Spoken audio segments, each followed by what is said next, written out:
सुनिए, मेरा नाम रोहन है। क्या आप मुझे बता सकती हैं कि आप कंप्यूटर से कौन कौन सी सेवाएं प्रदान करती हैं? हाँ बिल्कुल, मेरा नाम गीता है और जैसा कि आप देख रहे हैं कि मेरे पास इंटरनेट सुविधा युक्त एक कंप्यूटर है, जिसके जरिए मैं विभिन्न सेवाएं जैसे रेल टिकट की बुकिंग, विभिन्न प्रकार की सूचनाएं जानने में, बिजली व मोबाइल फोन के बिलों का भुगतान, बैंक से लेन देन, पैन कार्ड, पासपोर्ट का आवेदन आदि आदि सुविधाएं प्राप्त करा सकती हूँ। अच्छा, इसका मतलब मेरे गाँव वालों को इन कामों के लिए शहर जाने की जरूरत नहीं है? नहीं, बिल्कुल नहीं। यदि गांव में इंटरनेट युक्त कंप्यूटर सुविधा उपलब्ध है, तो गांव वालों को इन सुविधाओं को प्राप्त करने हेतु शहर जाने की आवश्यकता नहीं है। अरे, ये तो बहुत ही अच्छा है।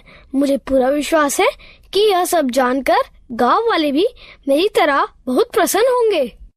हाँ बिल्कुल, आप इन्हें गांव वालों को अवश्य बताइए। सुनिए, मेरा नाम राम प्रसाद है। आप कौन कौन सी ऑनलाइन सेवाएं प्रदान कर सकती हैं? क्या मेरे शहर गए बगैर आप मेरी बिजली बिल का भुगतान यहीं से करवा सकती हैं? मुझे यात्रा करने में बड़ी तकलीफ होती है। हाँ बिल्कुल, आप इतनी दूर गए बगैर अपना बिजली का बिल भुगतान यहीं से कर सकते हैं। ऐसा है तो ये मेरे लिए बहुत ही सुविधाजनक होगा। क्या आप कंप्यूटर के जरिए फसल के बाजारू भाव भी बता सकती हैं? हाँ बिल्कुल, मैं कंप्यूटर पर इंटरनेट के जरिए वर्तमान में फसल के भाव भी बता सकती हूँ। यह तो आश्चर्यजनक है कि हम ये सारी सुविधाएं गांव में भी प्राप्त कर सकते हैं। हाँ, इंटरनेट के जरिए ये सभी सुविधाएं आप अपने गांव में ही प्राप्त कर सकते हैं।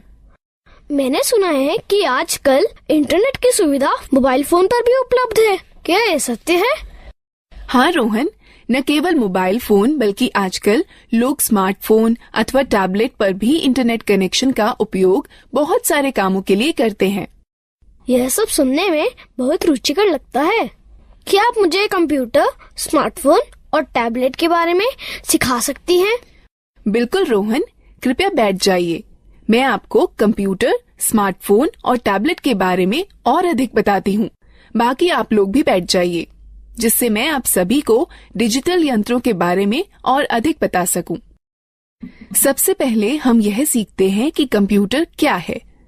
कंप्यूटर एक इलेक्ट्रॉनिक यंत्र है जिसका उपयोग आंकड़ों व सूचनाओं के संकलन व प्रसंस्करण के लिए किया जाता है। हम कंप्यूटर से क्या क्या कर सकते हैं? कंप्यूटर के जरिए मीलों दूर रहने वाले परिवार के सदस्यों व मित्रों से जुड़ा जा सकता है। रेल टिकट बुक कराए जा सकते हैं, बैंक खाते में लेन देन किया जा सकता है, सूचनाएं एकत्रित की जा सकती हैं, खेल खेले जा सकते हैं, गाने सुने जा सकते हैं और सिनेमा पिक्चर देखी जा सकती है। अब हम कंप्यूटर व उसके विभिन्न हिस्सों के बारे में सीखते हैं। A computer is divided into two parts, hardware and software. The computer and all the equipment connected to it are called hardware. Software is the set of instructions that the computer follows in performing a task. आपका मतलब है कि screen पर दिखने वाले सभी icons software होते हैं? हाँ रोहन, सॉफ्टवेयर कंप्यूटर में प्रोग्राम होते हैं जिनसे हम भांति भांति के काम करते हैं। अब हमें विभिन्न उपकरणों के विषय में जानना चाहिए जिनसे कंप्यूटर बनता है। कंप्यूटर के 3 अंग होते हैं। पहला इनपुट डिवाइस, दूसरा प्रोसेसिंग डिवाइस, तीसरा output device.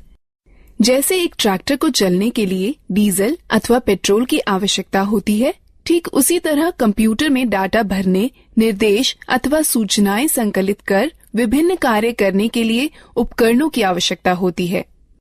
Devices which are used to insert data, instructions or information into a computer are called input devices. इन चित्रों को देखो, ये कुछ इनपुट डिवाइसें हैं जिनका प्रयोग कंप्यूटर में होता है। ये इनपुट डिवाइस निम्न हैं: pen drive, mouse, keyboard, CD, microphone. Keyboard और माउस प्राथमिक इनपुट डिवाइसें हैं। यह बिल्कुल टाइपराइटर के कीबोर्ड की तरह दिखता है। हाँ, इसमें कुछ अतिरिक्त बटन अवश्य है। सामान्य कीबोर्ड के बटनों के साथ इसमें कुछ अंक एवं विशेष बटन अवश्य होते हैं। क्या आप मुझे बताएंगी कि इन विशेष बटनों का प्रयोग किस लिए किया जाता है? अंक बटनों की सहायता से कैलकुलेटर की भांति कंप्यूटर में अंक भरे जाते हैं। नेविगेशनल बटन मार्गदर्शक बटन होते हैं जो मॉनिटर पर पेज देखने में सहायक होते हैं। प्रोग्राम में पेज अप बटन विषय के दिखने वाले भाग और कर्सर को स्क्रीन पर आगे बढ़ाता है। प्रोग्राम में पेज डाउन बटन विषय के दिखने वाले भाग और कर्सर को स्क्रीन पर पीछे करता है। प्रोग्राम में होम बटन कर्सर को विषय के आरंभ में ले जाता है। प्रोग्राम में एंड बटन कर्सर को विषय के अंतिम लाइन में ले जाता है।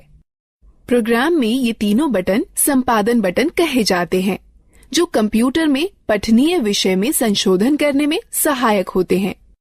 ज्यादातर लेख संपादन प्रोग्रामों इंसर्ट बटन का प्रयोग किसी लेख में शब्दों को भरने और लिखावट पर शब्दों के पुनर्लेखन में होता है।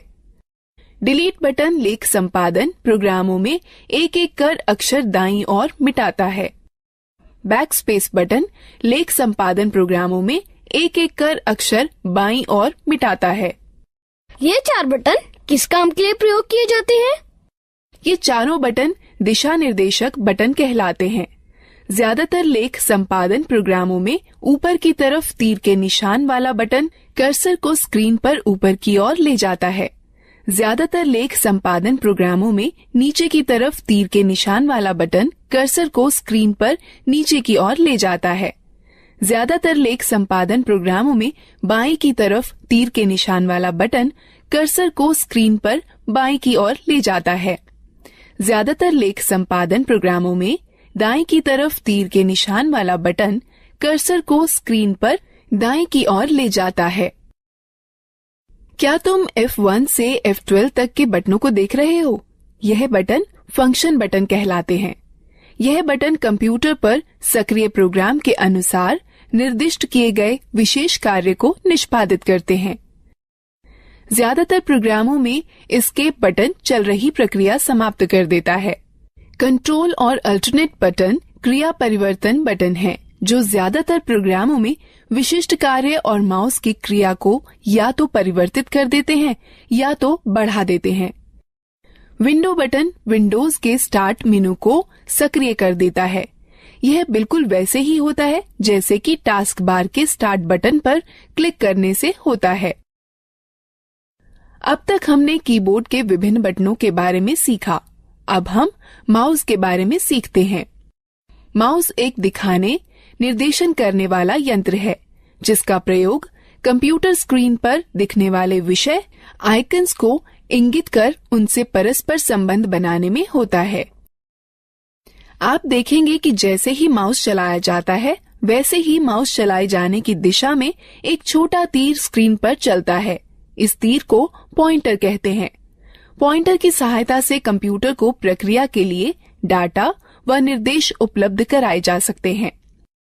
माउस पर 2 बटन भी होते हैं, बायां बटन और दायां बटन।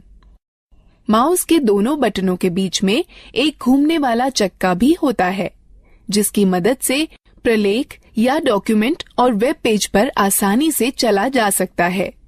ये माउस द्वारा किए जा सकने वाले कुछ कार्य हैं। माउस के बाएं बटन को एक बार दबाकर स्क्रीन पर किसी प्रोग्राम को चुना जा सकता है। माउस के बाएं बटन को लगातार 2 बार बिना किसी अंतराल के दबाकर क्लिक कर किसी प्रोग्राम के अंदर प्रवेश किया जा सकता है। माउस के दाएं बटन को दबाए जाने पर इंडेक्स मेनू खुलेगा। घूमने वाला चक्का स्क्रीन पर पेज को ऊपर नीचे खिसकाने में हमारी सहायता करता है।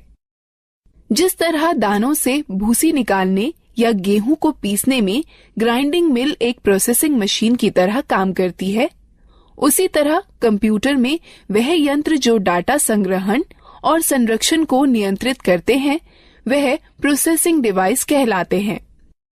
कंप्यूटर प्रोसेसर या सीपीयू प्रोसेस की जाती है, फिर कंप्यूटर की मेमोरी या आरएएम में संरक्षित की जाती है। जिस तरह दानों से भूसी निकालने या गेहूं को पीसने में ग्राइंडिंग मिल एक प्रोसेसिंग मशीन की तरह काम करती है, जिस तरह अनाज और भूसे को अलग अलग करने वाला थ्रेशर एक आउटपुट मशीन है, उसी तरह कंप्यूटर के साथ परिणाम को दिखाने के लिए जो यंत्र प्रयोग में लाए जाते हैं उन्हें आउटपुट यंत्र कहते हैं। मॉनिटर एक बहुत ही सामान्य आउटपुट यंत्र है। मॉनिटर स्क्रीन है जिसका प्रयोग आउटपुट जैसे शब्दों, अंकों व चित्रों को देखने में होता है। मॉनिटर दो तरह के होते हैं, कैथोड रे ट्यूब और flat panel display. Printer computer से प्रसंस्कृत डाटा लेता है जिसे सॉफ्ट कॉपी कहते हैं और उसे छापकर निकालता है जिसे हार्ड कॉपी कहते हैं। कंप्यूटर पर दिखने वाले किसी चित्र या लेख को सॉफ्ट कॉपी कहते हैं तथा उसी के छपे हुए को हार्ड कॉपी कहते हैं।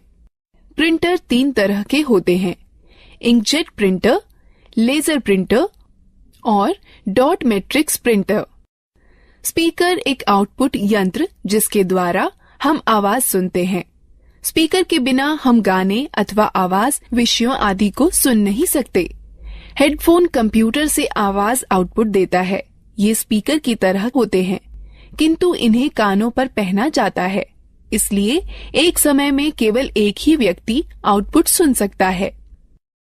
प्रोजेक्टर एक आउटपुट यंत्र है जिससे किसी लेख या चित्र को समतल स्क्रीन पर दिखाया जाता है।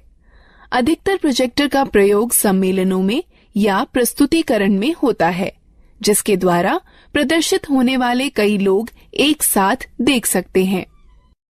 अब तक हमने कई तरह की इनपुट प्रोसेसिंग व आउटपुट डिवाइसों के बारे में जाना है। अब हम लोग मजेदार गतिविधि में भाग। प्रत्येक प्रश्न के लिए सही विकल्प चुनें। सही है, अच्छा प्रयास।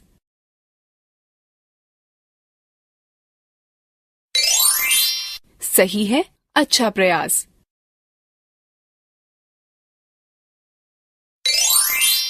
सही है, अच्छा प्रयास। सही है, अच्छा प्रयास। दीदी, कंप्यूटर सारा डाटा कहाँ संचित करता है? जिस तरह तुम्हारा दिमाग बहुत सी आवश्यक चीजों को याद रखने में तुम्हारी मदद करता है, उसी तरह कंप्यूटर डाटा संचित करता है जिसे कंप्यूटर मेमोरी कहते हैं। कंप्यूटर की मेमोरी 2 तरह की होती है, प्राथमिक अथवा मुख्य मेमोरी और द्वितीयक मेमोरी। मुख्य प्राथमिक मेमोरी बहुत तेज है, इसे रैम कहते हैं। इसका अर्थ रैंडम एक्सेस मेमोरी अथवा रैम होता है। कंप्यूटर की गति रैम पर निर्भर करती है। डाटा और निर्देश मुख्य मेमोरी में संचित रहते हैं, जहां से ये प्रोसेस कर रिजल्ट प्राप्त करने के लिए सीपीयू में पुनः प्राप्त किए जा सकते हैं। रैम वह मेमोरी होती है जहां सारे प्रोग्राम संचित किए जाते हैं। कंप्यूटर की गति रैम पर निर्भर होती है। कैश मेमोरी वह मेमोरी है जो रैम का अंग होती है और प्रोसेसर के बहुत पास होती है। इसका प्रयोग प्रोसेसिंग गति को सुधारने में किया जाता है। प्राथमिक मेमोरी सीमित होती है, इसलिए असीमित डाटा को सुरक्षित करने के लिए द्वितीयक मेमोरी का प्रयोग करते हैं। चूंकि कंप्यूटर द्वितीयक मेमोरी पर सुरक्षित डाटा को सीधे प्रोसेस नहीं कर सकता, अतः प्रोसेस करने के लिए पहले रैम पर उसकी नकल तैयार की जाती है।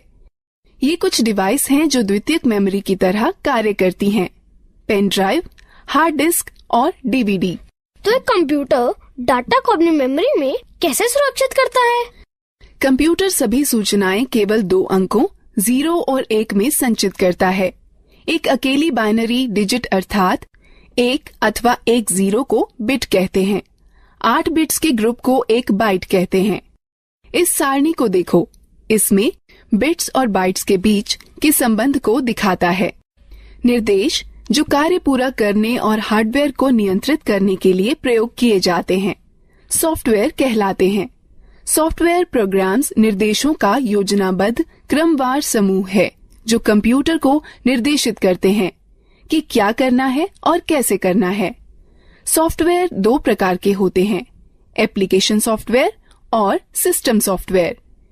एप्लीकेशन सॉफ्टवेयर वो प्रोग्राम होते हैं जो उपयोगकर्ता को कंप्यूटर में विशिष्ट कार्य को पूरा करने में मदद करते हैं। माइक्रोसॉफ्ट वर्ड और open office draw application software के उदाहरण हैं, जो प्रोग्राम कंप्यूटर हार्डवेयर से सीधे जुड़े होते हैं। सिस्टम सॉफ्टवेयर कहलाते हैं।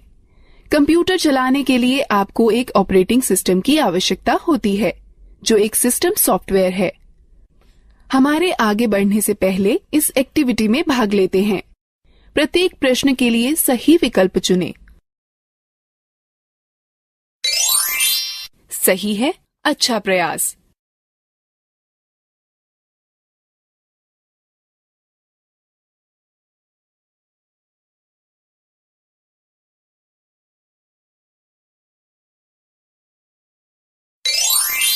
सही है, अच्छा प्रयास। गीता, ये सब रुचिकर है। मैंने पहले कभी भी कंप्यूटर नहीं चलाया है। क्या तुम मुझे बता सकती हो कि कंप्यूटर कैसे स्थापित किया जाता है और कैसे चलाया जाता है? अवश्य चाचा, मैं सब कुछ समझा दूंगी। सबसे पहले मैं आपको कंप्यूटर के विभिन्न अंगों से परिचित कराती हूँ। यह मॉनिटर है। यह टेलीविजन की तरह है और इसकी स्क्रीन पर आउटपुट देखा जाता है। यह सिस्टम बॉक्स है। इसमें सेंट्रल प्रोसेसिंग यूनिट अर्थात सीपीयू होता है। यह सीपीयू ही कंप्यूटर का मुख्य दिमाग होता है। यह कीबोर्ड और माउस हैं। यह दोनों इनपुट डिवाइस हैं, जिसके द्वारा कंप्यूटर में डाटा भरा जाता है। कंप्यूटर को जोड़ने के लिए सबसे पहले उसे मेज पर रखिए। तब सिस्टम बॉक्स के बगल में मॉनिटर रखिए। सिस्टम बॉक्स के पीछे का भाग देखिए। इसमें विभिन्न डिवाइसें जोड़ने के लिए खांचे बने हैं, जिन्हें पोर्ट कहते हैं। अब इस तरह से मॉनिटर सिस्टम से जोड़ा जाता है। सिस्टम बॉक्स वीडियो पोर्ट को वीजीए पोर्ट कहते हैं। इससे मॉनिटर को जोड़ने वाले तार को वीजीए केबल कहते हैं।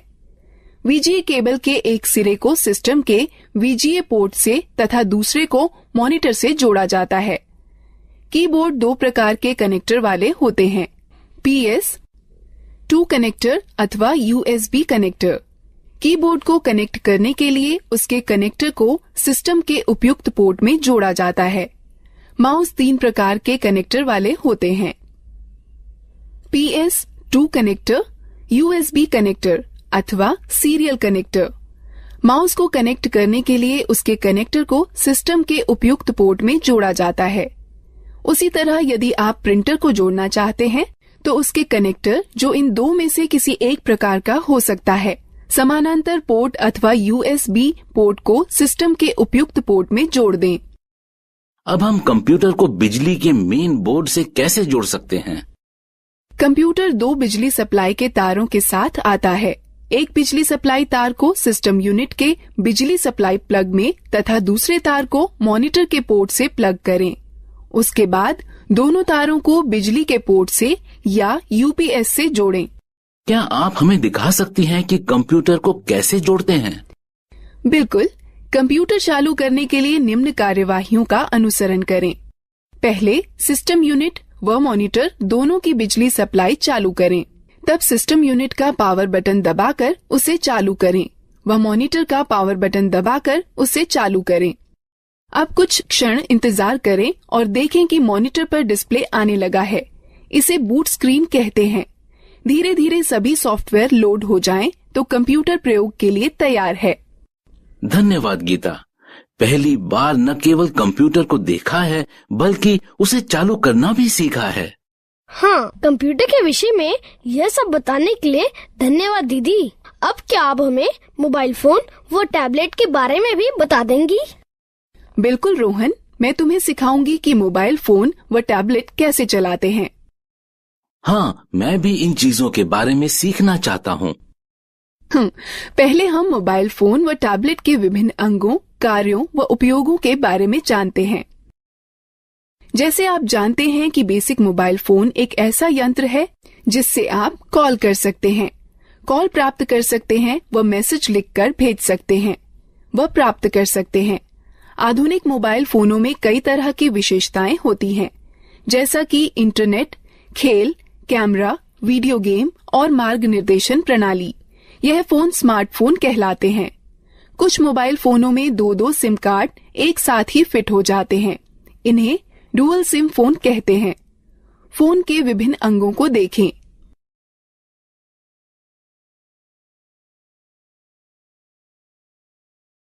गीता, क्या तुम मुझे दिखा सकती हो कि फोन में सिम व बैटरी कैसे डालते हैं?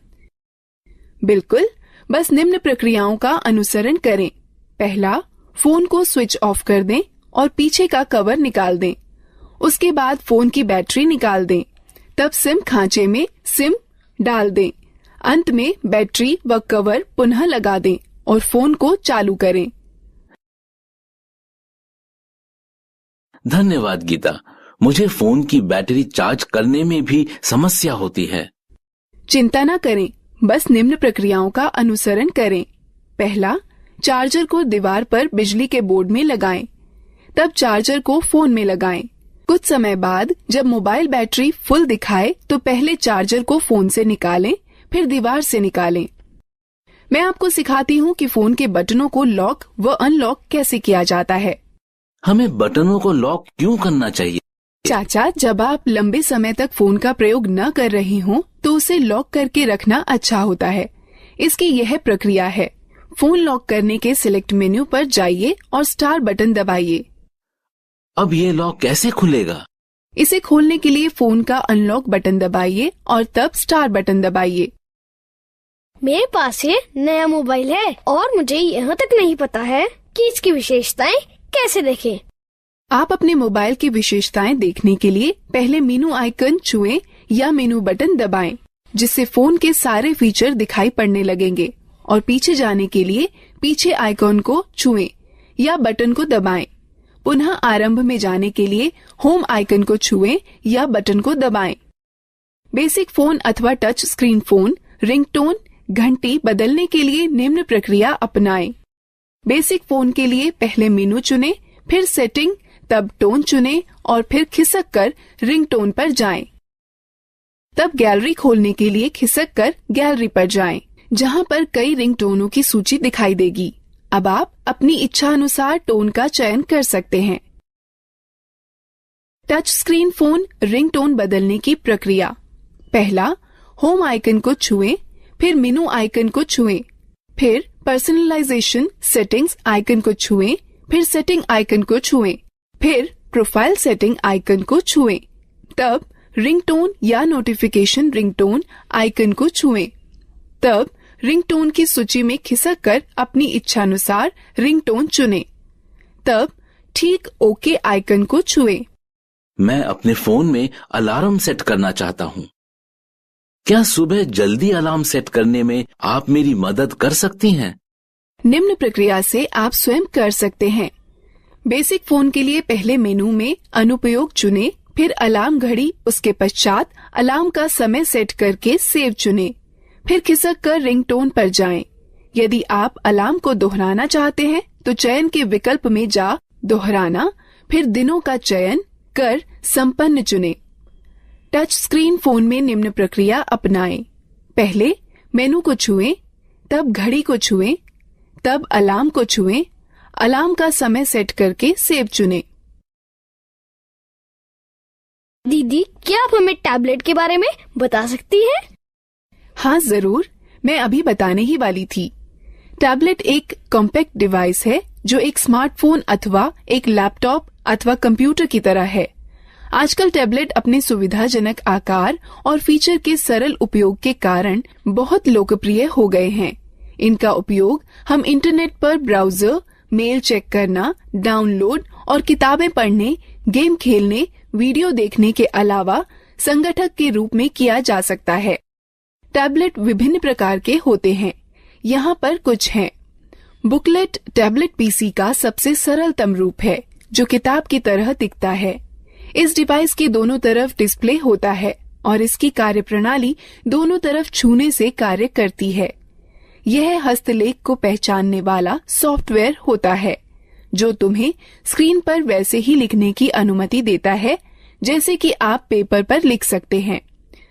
स्लेट सबसे साधारण और सबसे ज्यादा पाया जाने वाला टैबलेट पीसी है, जो अधिकतर मनोरंजन के लिए, फिल्म देखने के लिए, इंटरनेट चलाने के लिए, वीडियो देखने, वीडियो कॉल करने और दोस्तों के साथ चैट करने के लिए प्रयोग किया जाता है। कन्वर्टेबल टैबलेट लगभग पारंपरिक लैपटॉपों की तरह के ही होते हैं।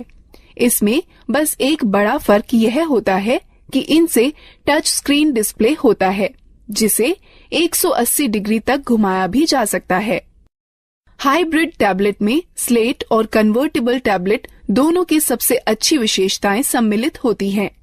हाइब्रिड टैबलेट अलग हो सकने वाले कीबोर्ड के साथ आते हैं, जो कि दिए गए स्लॉट के जरिए स्लेट पीसी में जोड़कर टैबलेट पीसी में बदले जा सकते हैं। एक रग्ड टैबलेट उन उपयोगकर्ताओं के लिए अच्छा है जो कठिन वातावरण परिस्थितियों में कार्य करते हैं। इनके अंदर की हार्ड ड्राइव झटकों को सहन करने वाली और इनका सुरक्षात्मक कवच इन्हें काफी टिकाऊ बनाता है। यह एक बात आपके लिए ध्यान में रखना अति आवश्यक है कि प्रथम बार इनका उपयोग करने से पूर्व इनकी बैटरी को कम से कम 6 से 7 घंटे चार्ज करना चाहिए, जब तक कि बैटरी पूर्ण रूप से चार्ज न हो जाए। हम बैटरी कैसे चार्ज करते हैं? इन चरणों का अनुसरण करो। पहला, केबल को चार्जिंग हेड में लगाएं और प्लग को स्टैंडर्ड एसी पावर में लगा दें। डिवाइस अपने आप चार्ज होने लगती है। डिवाइस के पूरा चार्ज होने के बाद चार्जर को प्लग से हटा देना चाहिए। डिवाइस में ऊर्जा संरक्षण हेतु पावर सेव बटन को दबाकर स्क्रीन को बंद किया जा सकता है। स्क्रीन को पुनः चालू करने के लिए यह प्रक्रिया दोबारा करें। डिवाइस को बंद करने का सही तरीका क्या है? जब आपको डिवाइस बंद करनी हो तो निम्न चरणों का अनुसरण करें। पहले, पावर बटन को कुछ क्षण के लिए दबा कर रखें। तब टैबलेट को बंद करने के लिए मेनू खुलने पर दिखाई देगा। तब पावर ऑफ पर टच कर डिवाइस को बंद करें। एक टैबलेट की होम स्क्रीन एप्लीकेशन फंक्शन मेनू के लिए स्टार्टिंग पॉइंट है। आप अपनी होम स्क्रीन को एप्लीकेशन आइकन्स शॉर्टकट फोल्डर को जोड़ करके कस्टमाइज कर सकते हैं। अतिरिक्त डिस्प्ले स्क्रीन के लिए स्क्रीन को दाएं अथवा बाएं खिसकाएं। तो तुमने सीखा कि कैसे लैपटॉप, कंप्यूटर, मोबाइल फोन और टैबलेट को इस्तेमाल करते हैं। अब हम इस प्रक्रिया में भाग लेते हैं। प्रत्येक प्रश्न के लिए सही विकल्प चुनें। सही है, अच्छा प्रयास। सही है, अच्छा प्रयास। सही है, अच्छा प्रयास। सही है, अच्छा प्रयास।